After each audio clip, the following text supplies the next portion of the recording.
হঠাৎ বাড়ির মধ্যে যদি আপনার ইলেকট্রিসিটি চলে যায়, তখন আপনার কাছে একটাই ভরসা থাকে রাতের অন্ধকারকে আলোকিত করতে, সেটা হলো এরকম একটা এমার্জেন্সি। আর এই এমার্জেন্সি লাইটগুলোর মধ্যে আমাদের কি হয়, অনেক সময় সমস্যা তৈরি করে। তো এই এমার্জেন্সি লাইটগুলো কিভাবে আপনি ঠিক করবেন, অর্থাৎ এই সমস্যা থেকে চার্জিং প্রবলেম হতে পারে, ব্যাটারি প্রবলেম হতে পারে, এছাড়া একাধিক প্রবলেম হতে পারে। তো এই সব প্রবলেমগুলো কিভাবে আপনি বাড়িতেই সহজে রিপেয়ার করবেন, সেটা আমি এই ভিডিওতে দেখিয়েছি। আসুন আপনারা এই ভিডিওটা দেখুন। আর এটার একটা সমস্যা ছিল, যে সমস্যাটা সম্পূর্ণ ভিডিওটা দেখুন, তাহলে বুঝতে পারবেন, এবং এটা সহজেই কিভাবে রিপেয়ার করেছি সেটা আমি এখানে উপস্থাপনা করলাম। যদি ভালো লাগে অবশ্যই একটা লাইক করবেন, আর সেই সাথে সাথে যারা নতুন আছেন তারা অবশ্যই আমাকে ফলো করুন। Thank you. এই এমার্জেন্সি লাইটের মধ্যে এই যে পোর্ট আছে, চার্জিং পোর্ট, তো এটা দেখুন অত্যধিক চাপ দেওয়ার পর বা খোলা পড়া করার পর এটা ভিতরে ঢুকে গেছে, এবং এটা আমি আর ঠিকভাবে সেট করতে পারছি না। তো এইটা হলো একটা সমস্যা। তো এই সমস্যাটা সমাধান কিভাবে করবেন? তো প্রথমে এর ব্যাক পিসটে খুলে নেব, অর্থাৎ ভিতরের অংশে প্রবেশ করব। খুলে নেওয়ার পর দেখি এটার কারণ কি আছে, আর সেই কারণটা এখন রিপেয়ার করা হবে। তো এটা এভাবে খুলে নিলাম। খুলে নেওয়ার পর এটা ব্যাটারি, এই ব্যাটারি বের করলাম। ব্যাটারি বের করে নেওয়ার পর দেখি উপরের যে সকেটটাকে লাগানো আছে দুটো স্ক্রু দিয়ে, তো এই সকেট দুটোকে প্রথমে খুলে নিই। খুলে নেওয়ার পর সকেটটাকে বাইরে বের করি।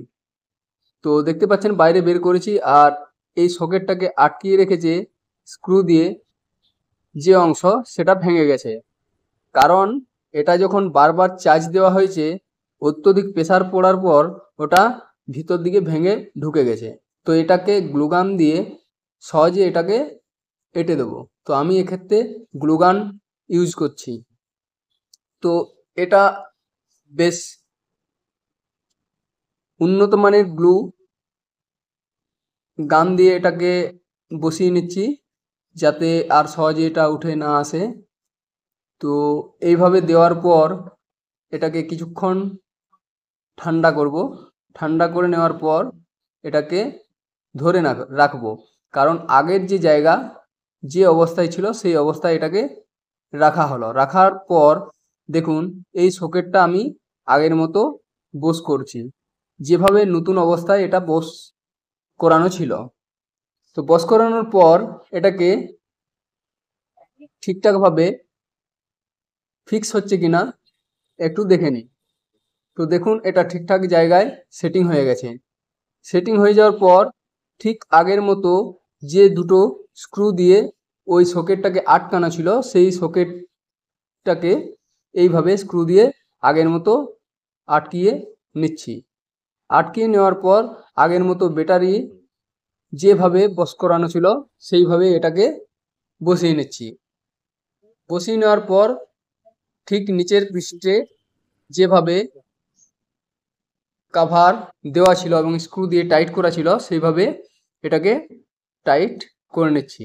দেখুন বন্ধুরা, এই রকম বাড়ির যেসব অ্যাসেসরিজগুলো আছে আমরা সবসময় ইউজ করি, সেই সব জিনিসগুলোর মধ্যে কখনো কখনো সমস্যা দেখা দেয় বা বিগড়ে যায়। তো এই রকম রিলেটেড সমস্যাগুলো আমি সমাধান করি আর এই চ্যানেলে বা পেজে আপলোড করি। আপনারা আমাকে ফলো করুন, আর এইভাবে খুব সহজেই চটজলদি যাতে নিজেরাই সেটা মেরামত করে নিতে পারেন, সেই রকমভাবে আমি এটাকে ভিডিও আপলোড করি, যাতে আপনাদের বুঝতে এবং শিখতে সুবিধা হয়। দেখুন এটা আগের মতো চার্জ হচ্ছে এবং ঠিক হয়ে গেছে। Thank you.